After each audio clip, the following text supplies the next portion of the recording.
Tu savais qu'être plongé dans la solitude, c'est comme si tu fumais 15 cigarettes par jour? Ça a le même effet sur ta santé. Et c'est pas moi qui le dis, c'est l'Organisation mondiale de la santé. Et on est la génération qui se sent la plus seule et qui galère le plus à se faire des amis. Comment ça se fait? Allez, générique. Sur les réseaux et plus particulièrement sur TikTok, il y a de plus en plus de témoignages sur le manque d'amitié solide et sur le sentiment de solitude.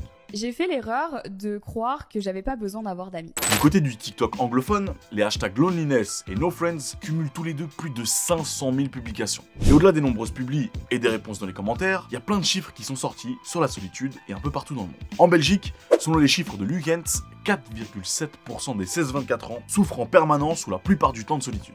En France, selon un sondage IFOP, 62% des 18-24 ans se sentent régulièrement seuls et 63% d'entre eux disent souffrir de cette solitude. Il y a aussi d'autres chiffres, un peu partout dans le monde, et le sentiment de solitude est bien présent dans notre génération. Mais comment ça se fait, et c'est quoi les risques? L'explication qui revient le plus souvent, c'est que la pandémie du Covid a représenté une vraie menace pour la santé mentale, et en particulier chez les jeunes. Ça a créé fatalement de l'isolement et la perte de la routine avec ses amis. Le dernier rapport de l'Union Européenne sur la santé mentale et le bien-être des jeunes a démontré plusieurs choses. C'est pas un secret, mais que la pandémie a vraiment eu un impact sur notre santé mentale, que le fait de passer de l'école en personne à l'école en ligne, ne plus pouvoir faire nos loisirs, ni nos sports comme avant, et ne plus voir nos amis, ça a vraiment tout chamboulé. Et que ça explique que certains et certaines s'isolent plus et que le sentiment de solitude a augmenté. On passe aussi beaucoup plus de temps sur les réseaux, ce qui peut rendre encore plus solitaire et anxieux. Et les études montrent que les effets négatifs sur la santé mentale vont durer longtemps et que ça ne risque pas seulement de juste continuer, mais aussi d'impacter plein d'aspects de nos vies, comme l'éducation, le boulot et aussi et surtout notre intégration sociale. Et ça va encore plus loin parce que l'isolement social a un vrai impact sur la santé et le bien-être. Les personnes qui n'ont pas suffisamment de liens sociaux réguliers sont beaucoup plus exposées au risque d'AVC,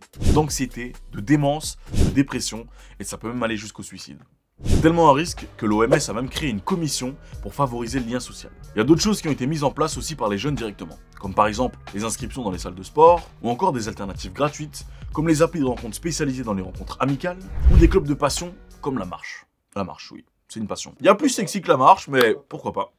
C'est quelque chose de réellement difficile à vivre et ça peut provoquer une forme de honte chez les personnes qui vivent la solitude. Mais c'est important d'en parler et de se sentir ok avec ce sentiment parce qu'il y a beaucoup de personnes qui le vivent. Il y a des numéros que tu peux appeler si tu ne te sens pas à l'aise d'en parler avec tes proches.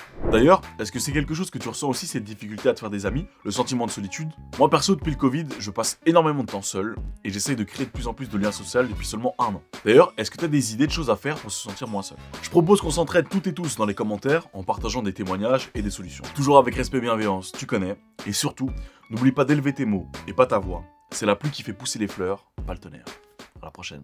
T'as aimé la vidéo et j'imagine que t'en veux plus, ça se voit dans tes yeux. N'hésite pas à aller regarder la vidéo d'Yveline, la dernière qu'elle a sortie. Et si t'es pas encore abonné, bah tu fais ça maintenant. Allez, ça coûte rien, fais-le.